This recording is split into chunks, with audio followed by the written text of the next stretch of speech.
if you're just building one ADU, to some degree, that means you're not going to ever have to deal with this planning department ever again. So your appetite for war might be a little bit higher actually than your average developer. Like, I think the ADU people, like, you're only trying to get that one ADU. Like, if it's all burning behind you, like, you're not coming back. I love it. Appetite for war. All right, wait, hold on. Before we go straight to war, which is the exciting part, and we will talk about it. You want to get a permit for your ADU, and there are lots of challenges homeowners face with building, planning, utilities, fire, and all these other officials. And you get super frustrated dealing with all that red tape. But there are ways to influence your officials, convince them, cajole them, and show them the light. And we have a guest on today who is particularly good at all of this. It's Laura Foote, the Executive Director of YIMBY Action. Laura, thank you for coming on How to ADU and speaking to all of us.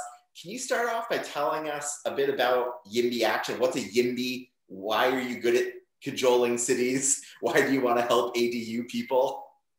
Yeah, I would say, I'm not sure. So cajoling is not how I would characterize what we do.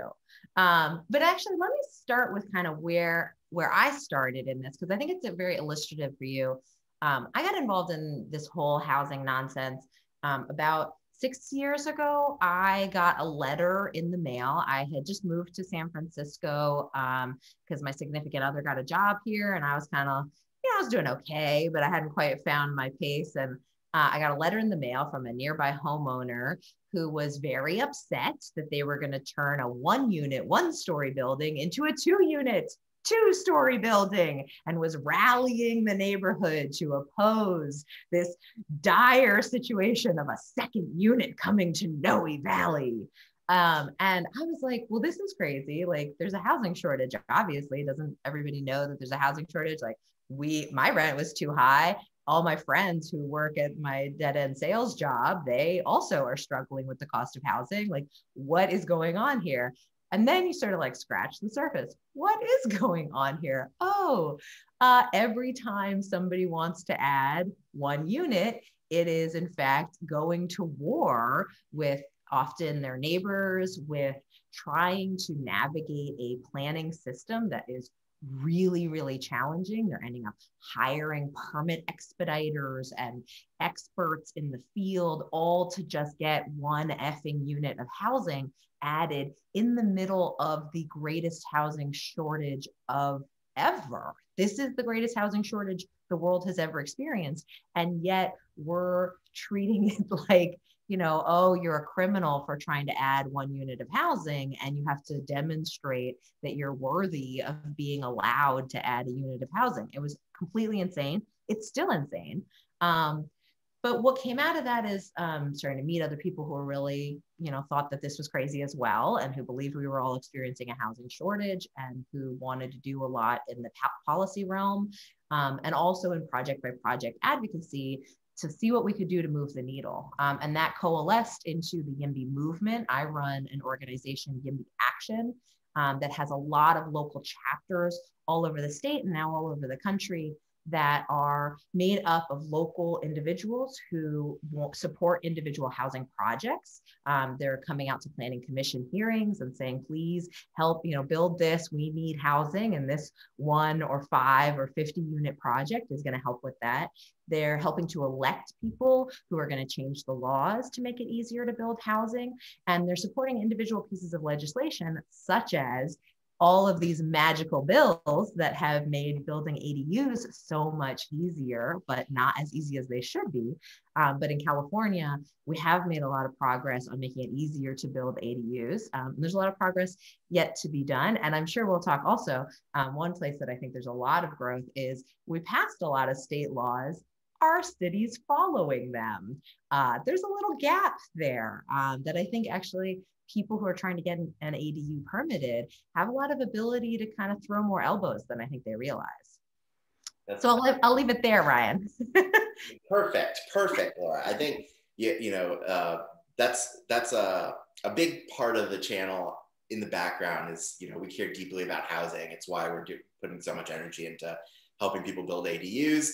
And I think you've made a perfect segue, which is how does it how does that gap form between what the state says cities should do and what cities actually do, or how they interpret what the state says? How much variation do you see between those two things? Yeah, I think there's a big variation. I mean, I think so the state passes these big housing laws, and to some degree there are planning departments that are kind of like on the ball and who are paying attention and who say, okay, we're going to adopt those at a local level. And there are some state regulators who do, sort of push that every city department, but there's also a lot of room for interpretation. Like, what does over-the-counter permitting really mean in a local level? How much is an individual planning department, how many meetings? Sometimes there's like, oh, you have to, have objective standards. Okay, well, there is a legal meaning for that, but there's also a lot of room for interpretation. And what also is like, you can have a bad interpretation and you can have a really, really like out there interpretation that is wrong. But if nobody's going to push the planning department, if nobody's going to sue the planning department, that just becomes the way that they do things, because there's really not enough, the check and the balance that we all learn about, right? Of like the three arms of government. It really is often the legal branch that would kind of push back on how the executive branch in this case is implementing things. But unfortunately, what we really see is that, I think your audience in particular will understand this, developers are really skittish about enforcing their rights because they have to continue to do business with the local department. And so, the idea that you're going to sue somebody when you've got, it's not just the permit you're applying for, it's 15, it's 30 other permits. Are they going to be vindictive? And in many cases, like, yes, like they will be vindictive. And so this kind of dance, and this is also why having third parties are really so important, and why we see the role of, the nonprofit and the pro-housing movement in this, is because it's really hard for a developer to like say, like, I don't think that that's how this is supposed to be going, and how much do they then push back on the planner? There is a lot more room for that, but you have to sort of like, how much war are you personally up for, is I think a really difficult decision that developers, and especially, if you're just building one ADU, to some degree, that means you're not going to ever have to deal with this planning department ever again. So your appetite for war might be a little bit higher actually than your average developer. Like, I think the ADU people, like, you're only trying to get that one ADU. Like, if it's all burning behind you, like, you're not coming back. I love it. Appetite for war. Right, hold on. Before we go straight to war, which is the exciting part, and we will talk about it, do you have any advice for people who are in the early stages of planning? Like, how do they figure out, should they check out their city's rules and just get the lay of the land? Are there tools that you would recommend? Yeah, so cities that are excited about this, I think it's really important also to sort of say, like, oh, do you have an ADU handbook? Like, go down, talk to your planning department and get as much helpful materials as you can. I would also say start rallying your supporters early. It's, you may not need them, but you might. And so it's good to have a nice little list of people who are, excited about your project, your friends, your family, who are willing to send an email in support of something at some point down the road. Invite them over for some wine and cheese, maybe, and you're going to have to, depending on the local jurisdiction's sort of requirements, you're not supposed to have to do a lot of neighborhood notification, but you might be in a situation where you have to remove a tree in order to actually get the ADU built. That's a very common situation. So then you have to get a tree removal permit.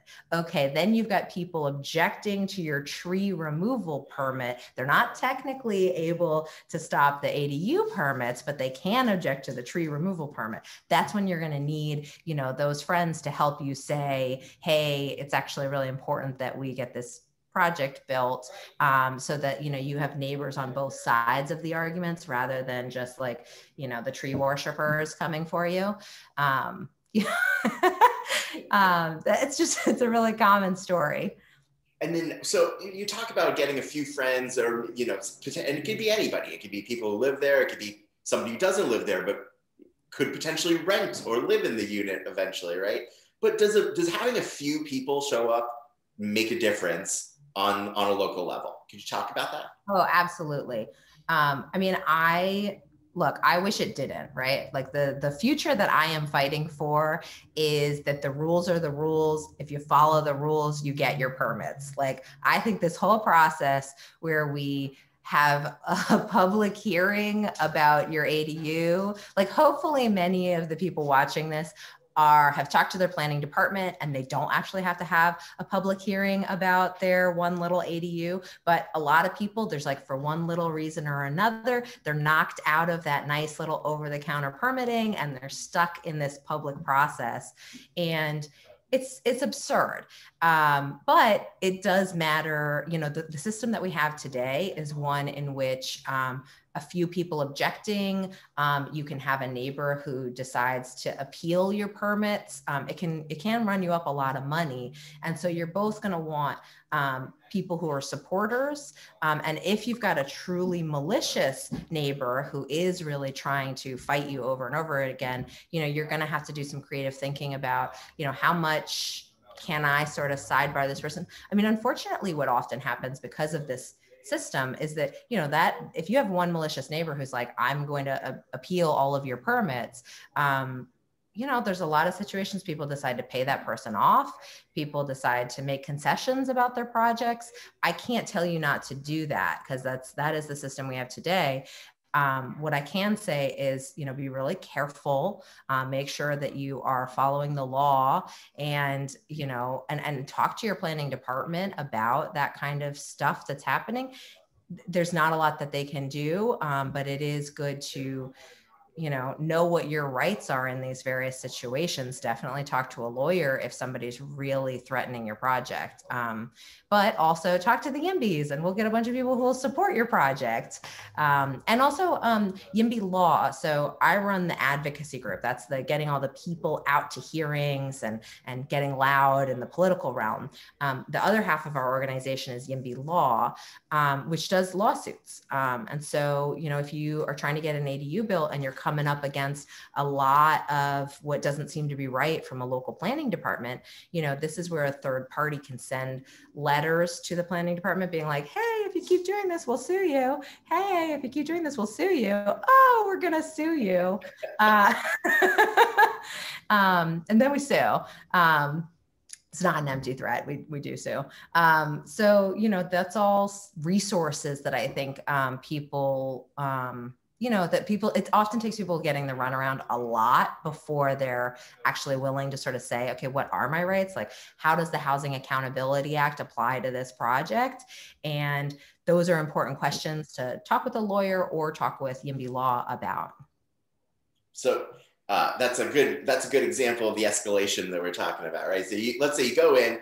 Hopefully it is a non-discretionary process. You get your permit. Maybe you don't even need a planning permit in the area where you are. I'm knocking on wood for you. Hallelujah.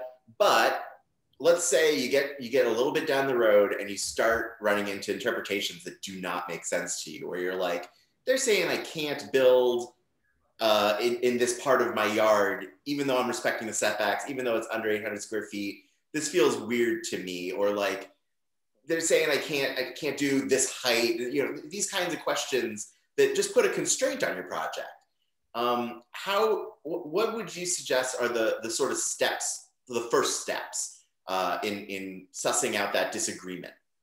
Yeah, first step is really establish, is this the planner's like opinion or is there something objective in the code that they are pointing to? Because planners will sometimes just say things that are like, I don't know, right? They've been doing it for a while. So they'll be like, your windows are too big and don't match the neighborhood character. And you're like, well, is that written in the code? Am I legally required to abide by that? Or are you just like saying things that you think? And this is a real case. I'm like, this is an actual case where like the planner was like, no, they were just like saying words about like their opinion about what the size of windows should be. And like, there was nothing objective in the code that was requiring that. But like the planner, sometimes people planners like, and like, they're not, you know, they're not necessarily, I feel bad, right? This is like, I'm going to be a little bit mean, but you know, they think they're the decider, but like, they're not the decider, right? Like they're a permit. There's a rubber stamp somewhere in the back of their office, and they are supposed to come and find the rubber stamp and stamp, right? But instead they're like, oh, I need to express my artistic vision. And it's like, no, you don't. You need to interpret the code and then pass it along. So that's step one. Is this real or not real? If it's not real, but the planner is still pushing you, decide how much you want to push back. And this is like, you know, do you want to get somebody to write a letter that's like, hey, just a reminder, this has to be based on objective standards. Get, you know, your lawyer or a YIMBY law lawyer to write something to that effect. Then it would be, do you want to, like, how much are you, if you're really in the process where now you've been knocked out of the by right process where you're supposed to be just working with a planner. If you're now in the public process, that's where you really want to start getting supporters who are going to come out and speak in support of your project. And you want to start getting all of your legal ducks in a row to be able to make the argument to, because the planning commission often that you would go in front of is an appointed body that sits on top of the planning department, but they really have very different psychologies often. The planning commission is political appointees who have an interest in land use. And they're much more about like, well, what do people feel and think about this, right? They're much more, that's why you need the humans who come and say, we want this project built, is because they're much more political bodies in general. Though some of the people on them like try to interpret the code more rigorously than others. But you also want to be making these arguments.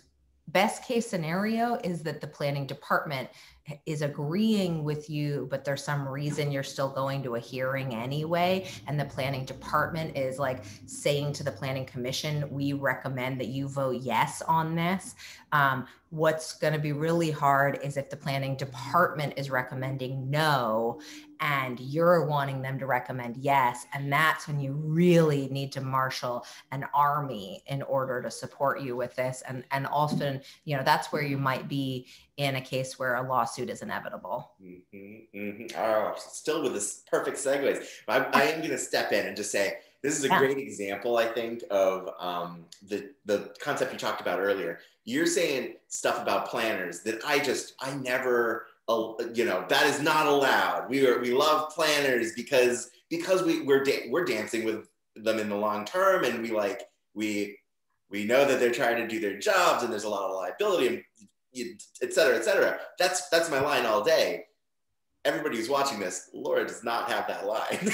And so if you get to the point that she's talking about, where you really need to marshal support, and you need to show your local government what ADUs or whatever project you're developing, how important it is to people who vote, then we're into the next phase, which is, you know, I'm going to put the contact information in the video description below so that you can get in touch with YIMBY Action, YIMBY Law, and I'll explain which one for which case, and then, you know, they can refer you to legal help and other tools, right? And we often, just so people know also, like, we'll trade projects back and forth too. So if we're like, oh, you've got actually really strong legal grounding here. So, you know, you really should be, you know, YIMBY Action hands it over to YIMBY Law. YIMBY Law is like, oh, sorry, there's nothing legally we can help you with. This is a political matter. They'll hand it back too. So you don't necessarily have to know in advance if you're, you know, if this is a political or if this is a legal matter, because we help you figure that out. Very nice. And sometimes maybe it's a lot of both. Oh yeah, often it's a lot of both too. Yeah. I mean, especially if you're like, this is where it's like what the fuck is a conditional use permit?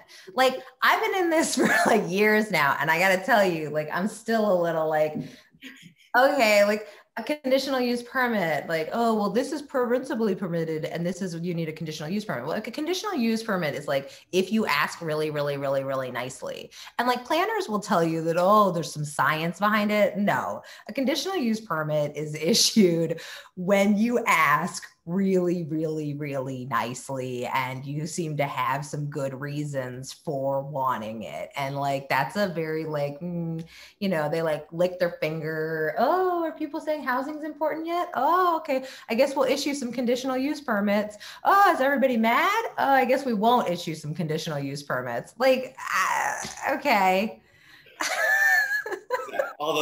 This is therapy for me. Like all the stuff I don't get to say. All right. Okay. So like whenever you got a conditional use permit, like, you know, get some legal sounding shit, get some humans who will make the same argument about how important it is, and just sort of keep pushing. And ADUs in particular, I think the majority of the people watching this video are developing it for themselves or a family member, maybe a rental, but in that case, they're probably not huge landlords. They're still like very community driven, very human scale. So like, you know, whatever the planning committee in your city or county thinks is probably based on newspaper articles they've read or like something that they heard at a cocktail party. And like, you need to get in front of them with the real story and be like, I am building this for grandma. Right. And like, or I am building it and I plan on housing a member of our community in my backyard and it is my only unit, or whatever your story is. Get that in front of the people making these decisions so that they realize like we're just humans trying to build houses. Like we're not big institutional players like they're used to trying to fight with. We're the people they're supposed to be working for. Yeah, and you know, also I'll share, and we can share it out. We've got a good public comment workshop that helps people center their personal stories in all of this. And like, you know, knock on wood, you're not going to be in the public hearing section that you'll be able to get your permits without having to go through all this rigmarole. But you know, if you're trying to remove a tree or something like that, like there are a lot of different ways that people who are trying to build an ADU get knocked into this Kafka-esque process. But, you know, to your point, centering the human story is really critical, that making people, you know, recognize that, that both your friends and families are like real live humans who have thoughts and cares and like want this because they believe that it'll be good for the community. All of that stuff is really important to highlight when you're frankly begging for your permits. I mean, you're trying to sort of say, please, please, please recognize that this is going to be important and valuable and give me my permits. Mm-hmm.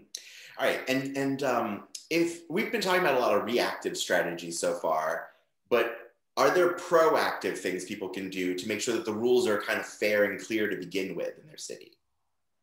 Yeah, I mean, I think, well, so one, get involved in politics, obviously. You know, it's good to, you know, it's good to know who your local city council members are. It's good to obviously become a YIMBY Action member and get involved in like the housing discourse in your community. You know, I would say that proactive, it's good to sort of like watch a few planning commission hearings and see how what is that like in your local city? What is the discourse that is happening at your planning commission? What are the commissioners like? What are they saying? You can definitely also like go down to your planning department and really help talk with them about how you want to make sure you're taking advantage of state law and kind of become one of those people who it's clear that you're paying attention to what the state law actually is around ADUs. You can say sort of, oh, I'm curious how you guys are implementing this. You know, those kinds of questions, I think, kind of help get you on the track of somebody who is going to be somebody who they're going to have to, you know, not give the runaround to, you know, knock on wood. I love it. I think I'm going to plug YIMBY Action less tongue in cheek because you're underselling the organization. Like there's a lot of different ways to be a member and to use the network that they've created, that Laura has created. at YIMBY Action. And for example, I can pop into the Slack. There's a big Slack channel if you're into that. I can pop into the Slack and I can find out what bills are being heard at the state level this week. Easy ways for me to call in and state my support or my opinion about an anti-housing legislation if it's not support. And it'll take me 15 minutes, 20 minutes. It's not like getting involved in politics, honestly, sounds really daunting. There are ways that you can write an email and shoot it off in 5-10 minutes. And you're pretty quickly having an outsized voice in showing your opinion to people who are making really important decisions for millions and millions of Californians. So that's why I support YIMBY Action. It's why all of the channels revenue for the first several months so far has been donated to YIMBY Action. I didn't know that. That's great. That's so lovely. It's a pleasure. I think anytime somebody sits through one of these unskippable ads on YouTube, know that you're putting some money toward housing in general. Not just your ADU is going to get built, but we're going to build a lot of housing. We're going to create conditions where people can really change California, and that means a lot to me. So thank you.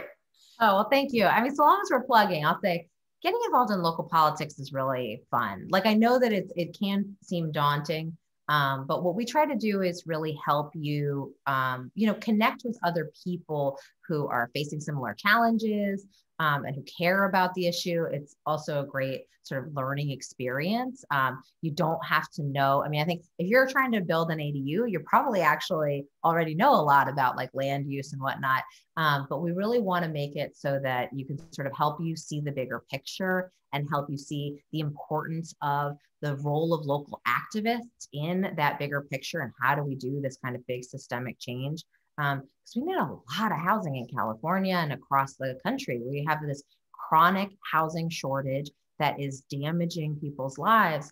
And the only way that we're going to overcome that is by mobilizing a constituency that can vocalize and can say to elected officials, hey, they hear a lot from anti-housing people, right? For decades, every time somebody wanted to build one little unit of housing, there's always a little group of people saying, no, no, no, no, no. And what we're doing is mobilizing the yes. We're mobilizing the people who see the systemic damage that is being done by a chronic housing shortage and mobilizing that powerful yes to get the laws changed so that, so that the ADUs are over the counter, so that we can build duplexes and triplexes and really solve the housing crisis. The only way that that happens is by getting people involved, excited, connected with their community members, electing different people and supporting these bills. I love all the little ADU bills. We've got a few more bills that we want to get over the finish line this year. So I really hope people become a member. And then when I email you and say, please send an email in support of this bill, you're like, yes, click, okay. And you're building that relationship with your local elected officials so that they know that there are people in their community who are going to clap and cheer when we pass pro-housing bills. I love it. All right. For more videos about local politics, rules on the local level, you're going to want to watch for interviews with fascinating professionals like Laura. You're going to want to watch this. Check out all the links in the video description so that you can get in touch with YIMBY Action. Build more housing.